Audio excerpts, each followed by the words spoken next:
Welcome to part two, our big WrestleMania part here. Yes, we're now doing that because it was part two last time. Yes, it is. It's going to be part two for a while, or four. Well, I three, like part two. because we know what three is. Yes, everybody loves the countdowns. But I like it in part two. I like that. It's pretty neat. So we're going to talk about WrestleMania 6. Last week we talked about 3. Now 6. It's not. We're not doing every 3. You know, 3, 6, 9. We're not doing that. But this is the one that really, it pulled at our heartstrings, if you will. It was a passing of the torch. It was. WrestleMania. Unfortunately, Ultimate Warrior didn't do very well with that. But anyway, all I'm saying is, 3 was huge because of Andre, Hogan, Steamboat, and Savage. This is huge because of the passing of the torch. The first WrestleMania in Canada was not in Americas. Okay, it was in Canada. The date was April Fool's Day, 1990. Mine was at April Fool's in Miami. The attendance was 67,678. Not at the Superdome. Nope, at the SkyDome. Superdome, SkyDome, Silverdome. And Silverdome. Wow, that's very confusing. No wonder Hogan's always confused. There's a few more domes too, but you should at least know. That's true. You had the Hulk Hogan Ultimate Warrior match, and it was named the 1990s Match of the Year by Pro Wrestling Illustrated. That's the same magazine that said Brock Lesnar was the Wrestler of the Year, and he wrestled 3 times. I'm just saying. Andre the Giant turned face at this WrestleMania after 3 years associated with Bobby the Brain Heenan. See, you could be with the manager for a long time, WWE. It's okay. Yes. Edge and Christian were in attendance, as were Lance Storm and Renee Young. It's pretty good. A lot of people that were brought into the WWE through the years. It's okay to be a fan and then become a wrestler. Like you said, this was the first WrestleMania held outside the United States. Yes. First time ever during the match, both the WWE and Intercontinental titles were on the line. This was also the first match for Brutus Beefcake, the first person to pin Mr. Perfect on a television match. Nice. He lost before, but it's the first time Mr. Perfect's record was not perfect on television. Right. DDP drove Honky Tonk Man's pink Cadillac, because I think it was actually DDP's pink Cadillac. I think it was too. I think he owned that now car. It's just, you pay attention back then, but now you start like... Just like in another WrestleMania we might talk about later on, CM Punk was with John Cena in the whole, was it Detroit? Yep. Yeah. All the cars, yes. Yes, with the cars. The first mixed tag team match in WrestleMania history was at WrestleMania 6. Interesting. And this was also the final WrestleMania to feature Jesse Ventura, the broadcast booth, because he ran over to WCW where the big boys play. Now let's talk about the results of WrestleMania 6. Yes. We opened the card with Rick Martel defeating Coco Beware. WWE Hall of Famer. In 3 minutes and 51 seconds.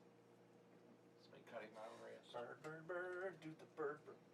As great as Rick Martel is, and you put Coco Beware in the Hall of Fame. He won. Exactly. So why can't he go in the Hall of Fame? Coco Beware. I don't know. Rick Martel might have pissed somebody off. He might have. Your time. Number 2. Did you tell him how long that match was? Yeah, 3:51. Because this is going to be an ongoing thing. Yes, it is. Demolition Axe and Smash defeated the Colossal Connection, Andre the Giant and Haku, with Bobby the Brain Heenan for the WWF Tag Team Championships at 9 minutes and 30 seconds. The next match was Earthquake with Jimmy Hart, the Mouth of the South. They defeated Hercules Hernandez in 4 minutes and 52 seconds.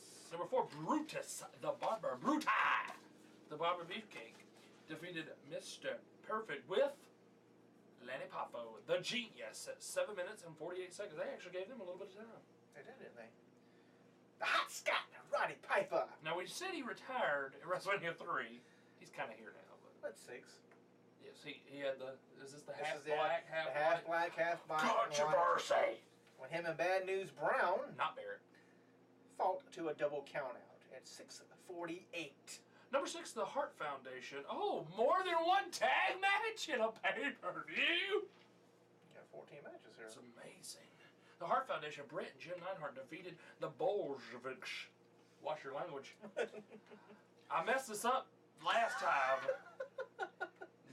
Nikolai Volkov, not Nikita Koloff, and Boris somebody. Zukov. Thank you. Okay. At 19 seconds. Yes, I remember that. Like, get in and get out of here. That's what they did. He picked him up, he gave him the heart attack, and 1, 2, 3, it was over. Wow. Who played Boris? I don't even know who that was. You don't remember Boris Zukov? No. Did he have another character? I don't even know who he probably did. Gonzalo did.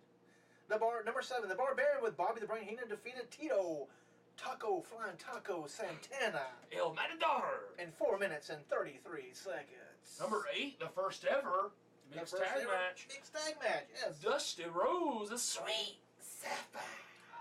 For a little while. With Miss Elizabeth. Now that's weird. What? That's different. Oh, because of Randy Savage. Defeated Randy Savage, and so I was like, why is she with them? So weird. Read a few spaces ahead, then say something. But it's so crazy, because why not Miss Elizabeth be in the mixed tag match? Because Sapphire couldn't wrestle either. I'm just saying, neither one of them were wrestlers. She's just was manager, so. Sapphire should have just been a manager.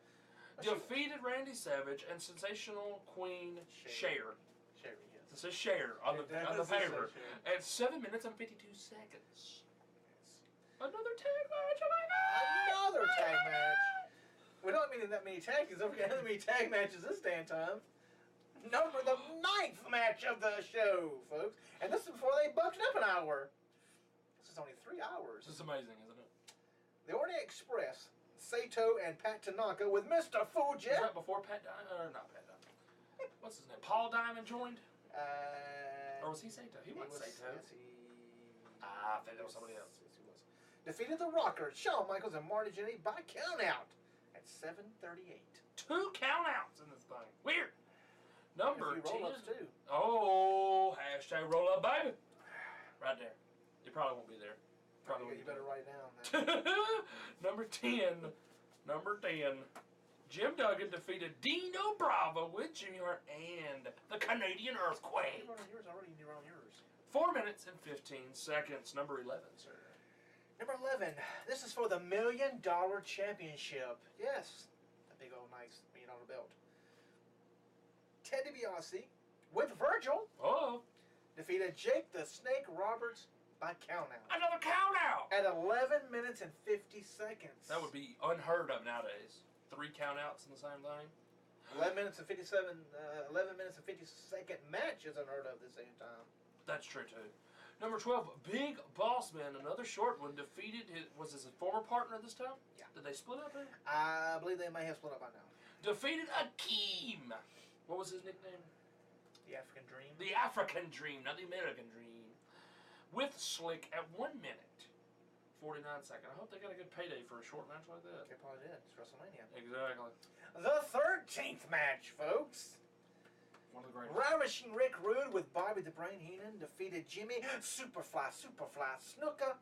Superfly. At 3 minutes and 59 seconds. Number 14 in the main event. Intercontinental Champion, the Ultimate Warrior, defeated WWF Champion Hulk Hogan in a Intercontinental and WWF Championship match. So he had both belts. Yeah, both belts, but he could not keep the Intercontinental title. Nope, not Back then, you were not allowed to keep both belts. And that was a 22-minute. Actually, Ultimate Warrior did do long matches, ladies and gentlemen. 22 minutes and 51 seconds. So let's go back like we did last time. Where's my papers? I don't know. There should be an order there. There should be an order. Okay. Let's see. 1, 2, 3. No, you're going to managers. 4, 5, 6, 7, 8, 9, 10.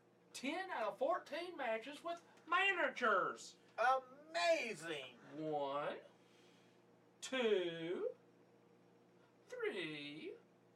3 tag team matches in one event, ladies and gentlemen. Amazing! It is possible for this to happen. It is possible this to happen. It is possible. So we've decided on WrestleMania 7. Yes, we have. Is it actually really good? It's a good one? Yes, the retirement match. I think that leads a lot forward there. Oh, Savage. Oh, yes. What do I do? You know, in the Iran versus USA. That's what he does here. So, yes. It's kind of weird talking to his hand. Yes. Well, yeah, that's what he did. That was his gimmick. That's true. John Cena does too. You can see me. Well, that's different. So that is WrestleMania 6, and we're actually going in order this time on the next one. That's next what comes week, in order. That's what comes up. it does come up in order, and it is a very good one. We were just kind of whispering about it. So 22. talk amongst yourselves, Buttercup. Old and young? Yes, old and young. And poem readers, too. If you don't understand that... Poem readers? No, poem readers. Oh, poem. If you don't understand that, go back to part 1. It was WrestleMania 6. And it was a great, spectacular event. Yes, okay. I'm not a poem reader. I thought a frisbee and thought a frisbee. whatever else. Never understood the frisbee part. It had poems on it. But still, why do you have it on a frisbee? Weirdos. Maybe that's what he likes. But Okay. next week, we'll be Next talking week. about WrestleMania 7.